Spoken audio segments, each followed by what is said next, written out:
Hello, എന്തായാലും വളരെ ആശ്വാസകരമായ, സാധാരണക്കാരെ സംബന്ധിച്ച് ആശ്വാസകരമായ ഒരു തീരുമാനമാണ് ഇത്. എന്തു കുറയുന്നു എന്നതിൽ നമുക്കിത് എങ്ങനെ ഗുണം ചെയ്യുന്നു എന്നാണ് എല്ലാവരും ഉറ്റുനോക്കുന്നത്. എങ്ങനെയൊക്കെയാണ് അത് പ്രതിഫലിക്കുക? ദിവിഷേ, ഈ വായ്പകൾ എടുത്തിട്ടുള്ളവർക്കും അതുപോലെ തന്നെ വായ്പകൾ എടുക്കാൻ വേണ്ടി പോകുന്നവരെ സംബന്ധിച്ചിടത്തോളം വളരെ ആശ്വാസകരമാകുന്ന ഒരു തീരുമാനമാണ് റിസർവ് ബാങ്ക് ഓഫ് ഇന്ത്യയുടെ ഗവർണറായ സഞ്ജയ് മൽഹോത്ര ഇന്ന് പ്രഖ്യാപിച്ചിരിക്കുന്നത്.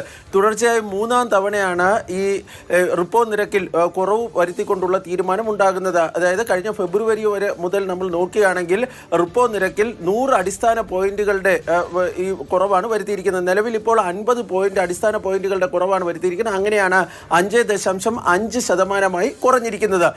ഇതിൽ ഈ സാമ്പത്തിക വിദഗ്ധരൊക്കെ നേരത്തെ പ്രതീക്ഷിച്ചതിനേക്കാൾ കൂടുതൽ കുറവാണ് ഇപ്പോൾ റിസർവ് ബാങ്കിന്റെ പണനയ സമിതി വരുത്തിയിരിക്കുന്നത് എന്നതാണ് ഏറ്റവും പ്രധാനപ്പെട്ട കാര്യം. അതിന് അവർ പറഞ്ഞിരിക്കുന്ന ഒരു വിശദീകരണം, ഈ രാജ്യത്തെ പണപ്പെരുപ്പ നിരക്കിൽ കുറവ് വരുത്തുന്നുണ്ട്. നേരത്തെ 4% പുറത്തായിരുന്നു, പക്ഷേ അത് 3.7% കുറയുന്നുണ്ട്. അതുകൊണ്ടാണ് ഇത്തരത്തിൽ ഈ റിപ്പോ നിരക്കിൽ കുറവ് വരുത്തുന്നതെന്നാണ് വ്യക്തമാക്കിയിരിക്കുന്നത്. പക്ഷേ രാജ്യത്തിന്റെ സാമ്പത്തിക വളർച്ചാ നിരക്ക് 6.7% തുടരുമെന്നും റിസർവ് ബാങ്ക് ഗവർണർ വ്യക്തമാക്കുകയും ചെയ്തിട്ടുണ്ട്.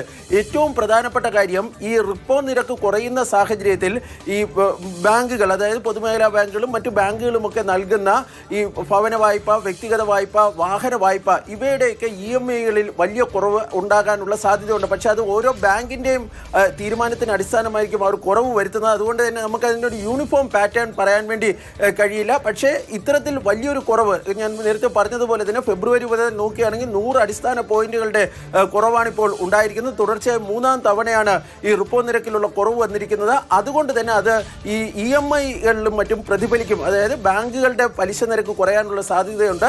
അതുവഴി സാധാരണക്കാരെ സംബന്ധിച്ചിടത്തോളം അല്ലെങ്കിൽ വായ്പ എടുത്തവരെ സംബന്ധിച്ചിടത്തോളം